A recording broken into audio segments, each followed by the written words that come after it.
दोस्तों, आज हम आपको मुंबई की स्नेहाल गवारे की हत्या की डिटेल कहानी बताने जा रहे हैं। इस केस के वक्त स्नेहाल की उम्र 21 साल थी। वो अंधेरी में यूनिवर्सिटी कॉलेज में पढ़ती थी।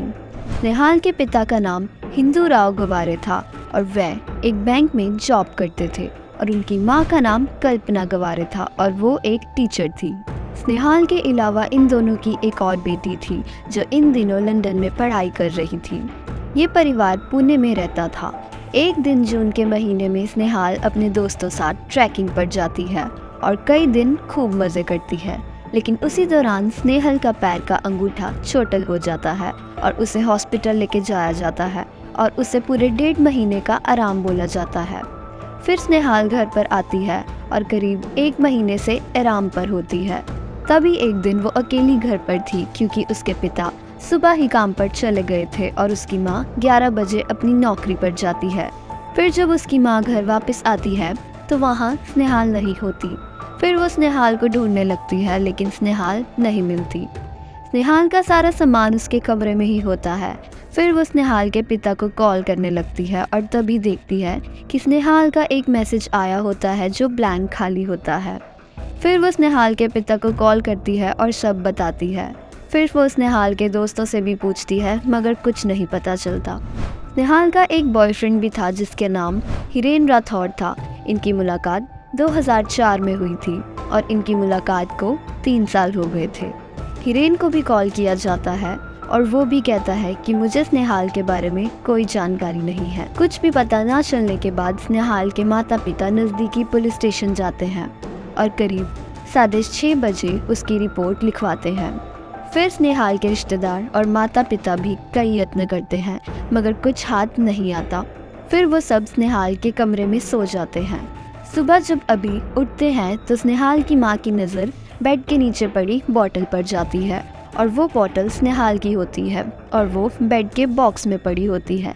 तभी उसकी माँ बॉटल उठा के वापस बेड के बॉक्स में रखने लगती है और जैसे ही वो बेड का गद्दा उठाती है तो वो जो देखती है उसके देखने के बाद वो बहुत ज़ोर से चीख मारती है जिससे सभी घर वाले वहाँ आ जाते हैं और वो बेड की तरफ इशारा करती है और चीख मारती रहती है।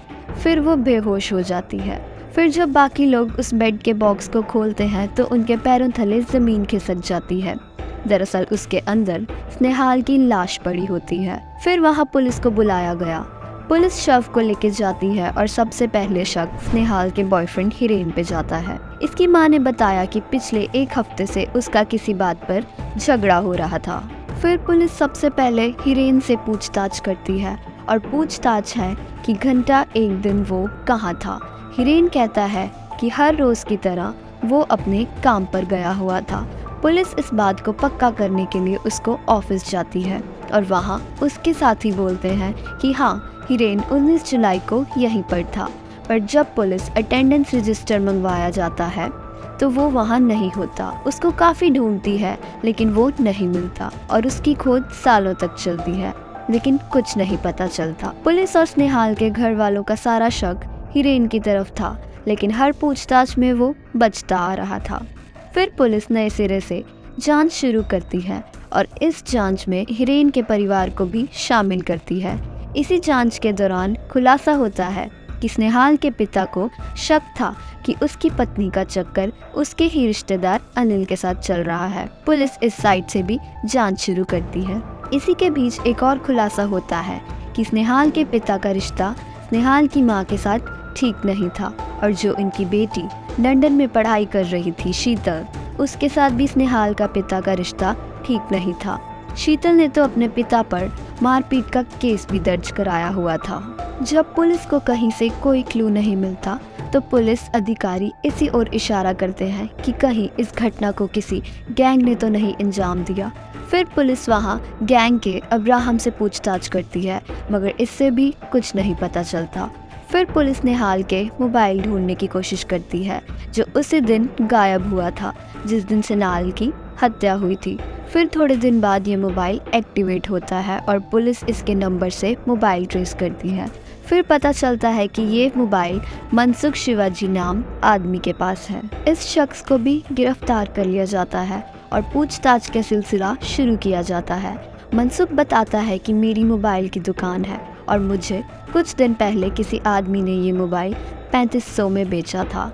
जांच करने पे पता चलता है कि वाकई ही मनसुख का स्नेहाल के साथ कोई रिश्ता नहीं था। फिर पुलिस मनसुख की मदद से उसका स्केच बनवाती है जिसने मोबाइल बेचा था। स्केच बन जाता है मगर कोई भी स्नेहाल का परिवार वाला उसे नहीं पहचान पाते हैं। अब पुलिस के पास कोई भी सबूत नहीं था। स्नेहाल के केस अब तो पुलिस से क्लीन चिट मिलने से हेरोइन भी विदेश चला गया था पढ़ने के लिए। 2010 तक आते आते इस केस को क्राइम ब्रांच को सौंप दिया गया। क्राइम ब्रांच की जांच से अचानक से 2010 में इस केस ने एक अलग मोड़ ले लिया। 2010 में हिरेन के पिता का देहांत हो जाता है और हिरेन अपनी पढ़ाई छोड़कर इंडिया वापस आता है अपने पिता का अंतिम संस्कार के लिए। क्राइम ब्रांच उसे ही प्राइम सस्पेक्ट मानती है, उससे पूछताछ करती है दोबारा से, लेकिन इस बार भी कुछ हाथ नहीं लगता। इस केस को लगभग 15 साल हो चुके हैं। ना तो पुलिस के हाथ कोई सबूत लगा, ना कोई एविडेंस और ना ही कोई कातिल हाथ लगा। वैसे ये केस बंद नहीं हुआ है और आज भी इस केस पे जांच जारी है। पुलिस इंतजार कर रही है कि कभी कोई चमत्कार हो जाए और उन्हें कातिल का पता लग जाए। तो दोस्तों, अगर आपको ये वीडियो अच्छी लगी हो तो वीडियो को लाइक, शेयर और चैनल को सब्सक्राइब जरूर करें।